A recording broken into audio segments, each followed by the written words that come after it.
Welcome to Content with Character, the weekly podcast that'll give you the momentum you need to create content with more ease, clarity, and laughter. I'm your host, content copywriter Emily Aborn, and I'm all about unconventional marketing approaches. I believe in your big ideas, and I'm excited to help you share them in a way that's distinctly you. Almost everybody loves a good story time, and in this episode, we're going to talk about a type of story you could, and without shooting on you, I'd venture to say probably should be sharing more of in your business. We're getting into the ins and outs of telling your client stories through case studies, testimonials, portfolio pages, and more.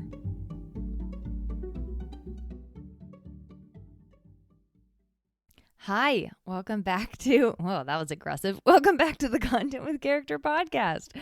All right, so today's episode was inspired by a mistake, a blunder, a little bit of a misspeak, if you will, in one of my recent episodes.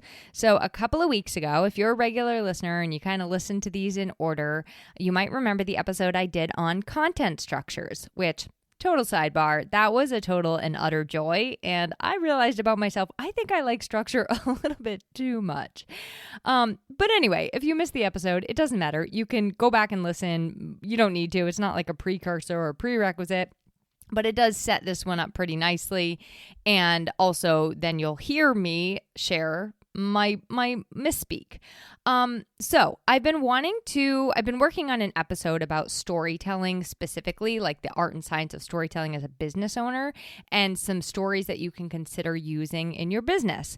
But in the meantime, I wanted to circle back on this open loop and address this specific type of story, because I had kind of said it in that March 12th episode, and I was like, ooh, this needs to be addressed. So in that episode, in a nutshell, I laid out 4 ideas for structuring your content that I encouraged you to apply and try with your own content, depending on what you're sharing and how you're sharing it. One of the structures I shared was situation, need, action, result. So with this structure, you basically describe the before or the situation at hand. What needs to happen from here, the action you took or would take to solve the problem, and then the result. Now, as I shared in that episode, my husband, a residential painter, he often uses this structure in his social media. So if you want to see an example of this structure in the wild, go ahead and click the Picture Mountain Painting Instagram link in the show notes. Where did I misspeak? Well, that's a great question. Where I misspoke and where I decided that I wanted to do an entire episode on this was because I said in that episode that this format is best reserved for short form content. Now, there was a reason I said it, because when I was kind of putting everything together, in my mind, I was imagining someone turning a client story or a situation, need, action, result story into one big, long podcast or one big, long speaking engagement. And, as I played that out, it kind of would end up sort of like this commercial, right? Like a commercial telling about that client that you saved from despair and, oh, you're so great. And now this person that you're telling can achieve results like these if only they'll work with you. So I kind of wanted to save you from that instance. And that's why I said, it's better short form versus long form. That said, I also think I've rarely seen done in an engaging way, but it's not to say that it can't be done. And so I got to thinking about that. And then I was like, you know what? This format actually very much does lend itself to long form content. And in fact, if I just open my big eyes, I do this on a regular basis for my clients. So once dawn finally rose over Marblehead, as they say, and the lights came on, I was like, oh my gosh, I have to address this issue, but it's actually perfect because it is a story that I would love to see us bring more of into our content and really like how we do that. So that's exactly what we're going to talk about. We're going to talk about telling the story of your clients through that structure of situation, need, action, result. And that might be in the form of case studies. It might be testimonials. It might be portfolio pages. So we're going to get into why telling your client stories and showing your work in that way is important in the first place. I'm going to give you a couple ideas on actually how to do it, and then leave you with just a few questions you can ask your clients to get yourself off to the races. As always, before we get into it, really quickly, let me introduce myself in case this is your first time here, or in case you always fast forward this part, and so therefore you are unaware. I'm Emily Aborn. I'm a content copywriter, host of this podcast, as well as the She Built This podcast. What a content copywriter does, what I do is I write copy and content. Lots of it, actually, for small businesses as well as those in the home trades. So also today, since we're talking about stories, I thought it would be fun to tell you the story I'm currently reading, which is Remarkably Bright Creatures. It's a really good book so far. It's about a giant Pacific octopus living in captivity in an aquarium, and a lot of it is through the octopus's perspective. So really, just a really good read so far. Okay. Let's get into those client stories and talk about the how to really show that transformation that you bring to your clients and customers through case studies, testimonials, blog posts, portfolio pages, like however you want to do it, emails even. Also, for this episode, I wanted to give you, as I often do, detailed show notes, because this is one where I think that you might want to go back and reference a couple things, and I don't want you to have to take notes if your hands are occupied. So if you ever want the detailed show notes, and I mentioned that I've done them, you'll just go to the regular show notes, look for the pointy finger emoji, and then it'll take you over to those extended ones. And if you get lost, you can just shoot me an email, emily@emilyaborn.com, or find me on any of the social platforms. I'm the same in all the places, Emily Aborn, and I'll get you pointed in the right direction. Or you can follow the pointy emoji to get you pointed in the right direction. Okay, housekeeping done, housekeeping over. First off, let's talk about why we would share client stories in the first place. Like, there are benefits to you, and there are also benefits to them, or to future clients. So I think that let's start there. I thought of 5 reasons, and I'm sure that you can think of more. So number 1, I love sharing client stories and testimonials and the work that you do because it builds your credibility. It also builds social proof, and you're sharing experiences like with real people doing real work. So I think that's beautiful.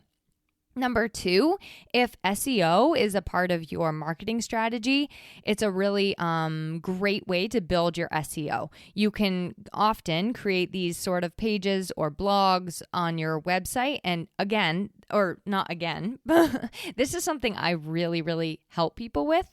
And so by including this as part of your SEO strategy, it can actually help you to find new clients who want to work with you, who are looking for the same or similar types of offerings. Number 3, I think that it answers a lot of questions. Like if somebody is kind of new to you, doesn't know your style, your approach, the types of problems you encounter and help with, this is a great way to show and tell that. Number 4, it really helps people, like incoming ideal clients, to feel seen and heard. So maybe they're dealing with something similar and you're really, really specific in this case study or this testimonial you share, and the person is reading those words and just like, oh my gosh, yes, this is me. So they feel really seen and heard by hearing or seeing somebody else's experience. And then number 5, I think it just also shows you really take time to listen and understand, and you're, uniquely problem solving for each case, each individual, and you're finding the solution that works for them. So all of those 5 benefits, I think, goes together for showing what makes you different and why somebody might choose to work with you. It's really, really valuable to have that social proof to show that you're doing the work, and you build this as you go, right? So like, obviously you don't start your business with all of these stories and testimonials. You build it as you go. I thought of some industries. I mean, really, the possibilities are endless. So insert your industry here. But like some industries that I see doing this often, let me say that. Website designers, they often show like the before and after of the website design. Maybe they talk a little bit about the process, why the customer came to them in the first place. graphic designers, home trades. I'm thinking like interior designers, painters, home stagers, that kind of thing, builders, photographers, organizers, coaches, consultants, copywriters. I mean, really insert your industry here. The possibilities are truly endless. And another thing I included in the show notes was some examples that I'll just show you some of the interior design industry. So I gave you a couple examples so you can actually see how this might work in the wild. Let's talk about the overall structure. I want to keep this really easy and simple for you. And you can just keep on going back to that situation, need, action, result. But basically, you're going to show or describe the before and any issues that they were having. So that's the situation. Then you share how you basically took time to learn the needs. Like, what needs do they have? What are they experiencing, struggling with, feeling? Then you're going to talk about the action that needed to be taken, and then the result or outcome, how it made them feel on the other side, the benefits, right? So here's something important, and I don't want to miss this. When you're sharing the before, please make sure that you're not doing it in a way that is tearing somebody else down or bashing on what your client had in place before. I do realize that in some cases, this might be a fine line. You might actually want to have somebody else in to review it in certain instances, but I think it's really important to note, do not tear down the creatives that came before you, or say something like, here's some examples. Like, they worked with a horrible website designer before who just half-assed their site. Like, I know you wouldn't say that, but in all seriousness, I did have a friend who experienced this, and someone put their work right next to her work, and she felt very torn down while somebody else was lifting themselves up. And it kind of felt like it was at her expense, and it was not pretty. Simultaneously, your client might not like it if you describe, stepping into their house that was a hot mess, or they might not want you to share that they were previously hoarding every single coffee can that they've opened since 2014 in their basement before you organize their home. So here's what I want to say to counter that.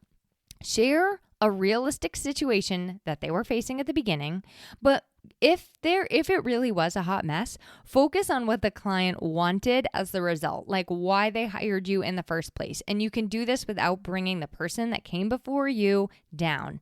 I just had an instance where when I started with a client, the website designer and I both agreed that it was very confusing to navigate the website. Now, when I was sharing the after of that, or when I share the after of that, I could for sure get into the nuts and bolts, describing that in great detail and kind of saying realistically, it was very challenging to navigate the site. Or I could just simply say, this client came to us because they wanted a new website that offered a clear, straightforward way to schedule an appointment and determine which service was best. So I just want to say it's really important not to tear down the person that came before you. How do you actually lay out the case study? There's a lot of options, and I want you to feel free to have a little creativity with this. There are many, many ways to do this. This is part of why I love doing these for clients, because no matter how many I've done so many of these for interior designers with their portfolio pages, but we always kind of mix up the approach and we always add in something like a little bit new and fun along the way.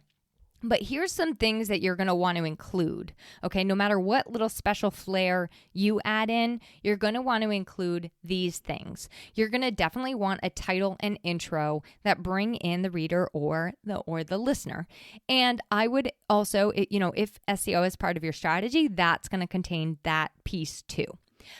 You're going to want to paint the picture, the client's backstory. So why they came to you in the first place, any issues they were having, any pertinent details about them that might help them be relatable to somebody else, such as, they were busy, they were on the go a lot, they were family focused, like whatever that looks like for your specific instance.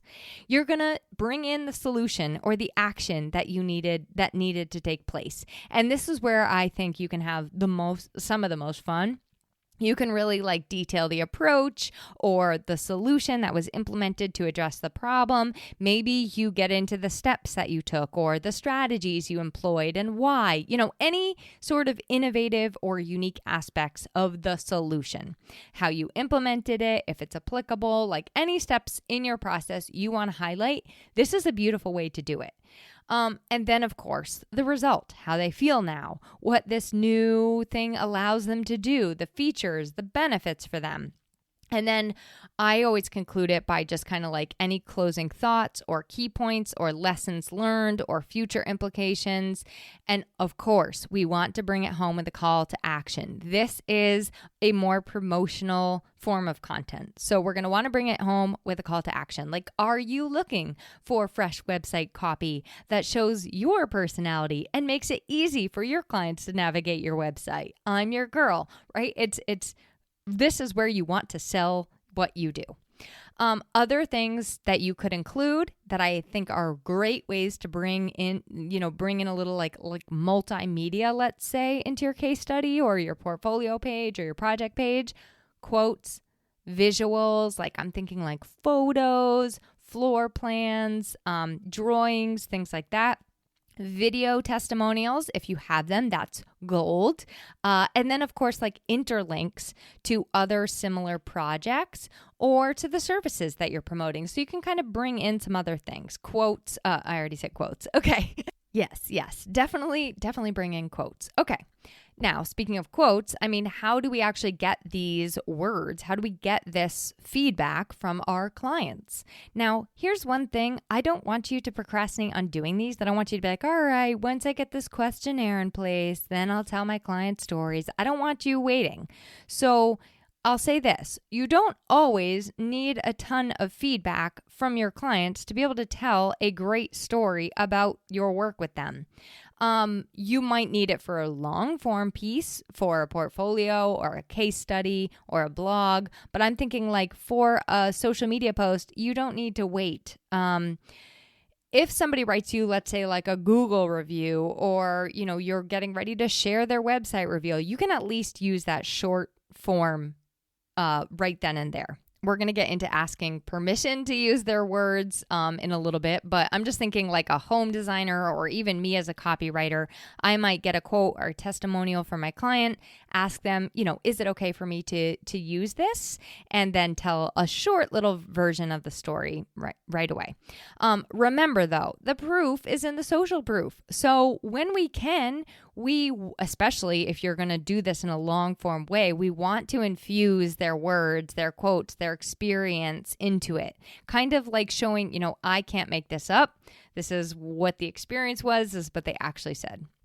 So a couple tips when you are asking your clients and customers, and then I'm going to give you some questions that you can actually go ahead and just ask them to get some of their words right from them.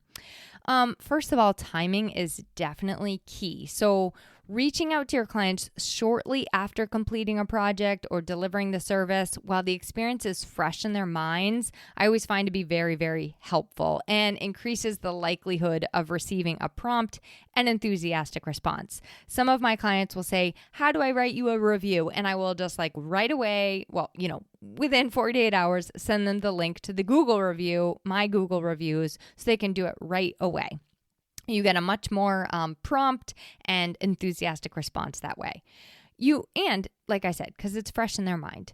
I also would encourage you to make this any reach out that you do, asking for their feedback, asking for a review, make it personal, because a lot of those sort of like mass send outs just kind of go unnoticed, right? So, okay, the second tip is just make it easy for them. And there's a lot of ways to do this, but you really want to think about simplifying that process for your clients. Like make it so easy for them to provide you with testimonials. Give them clear instructions. Give them maybe different ways to submit their testimonial. Like you can do it through email. You can do it through this online form. You can even send it to me on social media. Give them a couple different options.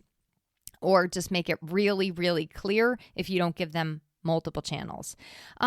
I also think another way to make it easy for them is to give them specific questions, because sometimes first of all, you'll get probably a better testimonial, better feedback, more specific feedback if you ask the right questions. And then another thing you can do to make it easy for them is to provide them with examples of things that maybe somebody else has said or another, portfolio that you've done, and say, this is kind of what I'm looking for. Definitely respect your client's privacy, obtain their explicit consent before using their words, their testimonials, their experience publicly.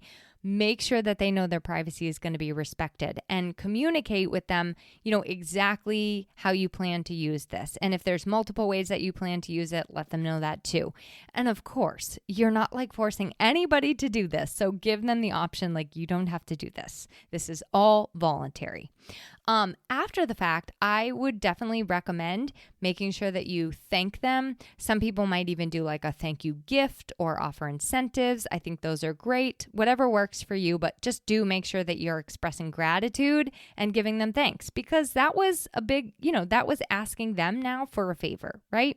Even if working with you was the most delightful thing of their entire life, it's still asking for a favor.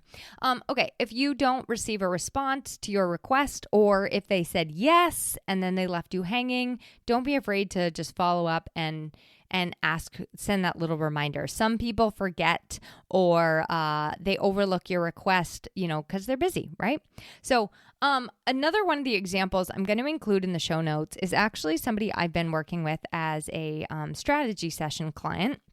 And one of her customers wrote this for her. You will not believe this. Her name is Lucy Wolski, and she wrote this entire LinkedIn article about what it's like to work with Amy, my client, as a coach. So I included that link in the show notes because I think you're going to want to see that. It's a really good example of just how powerful your client's words are.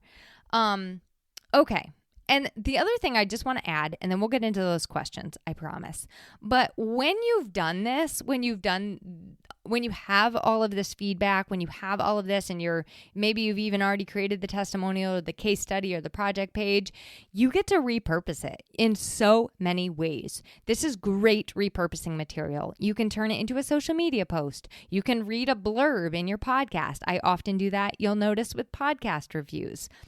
You can add it to an email. You can turn it into, another sort of portfolio page or another blog, or maybe even make it a PDF that you send to potential clients, right? As one of your case studies or examples. So I think there's just a lot you can do with it once you get these words from people. Now, the questions you can ask your clients. I have 10 that I really liked to get some specific information, but there's so many on Google. So just Google questions for client testimonials, and you'll get a ton of options. There are so many out there. But here's 10 I really like. And 10 I use specifically with my interior design clients when we're trying to get their clients words for them. So to get them started, number 1 is if it's relevant, location. That can also help with SEO, by the way. Occupation, position, name, any details like that you'll actually need from the client themselves that you're able to disclose when you share it. Question number 2, what problem or challenge were they facing prior to hiring you, prior to working with you? What were they feeling prior to working with you? We want to really know the emotions, right? What problems was it causing them in life? How did they find you?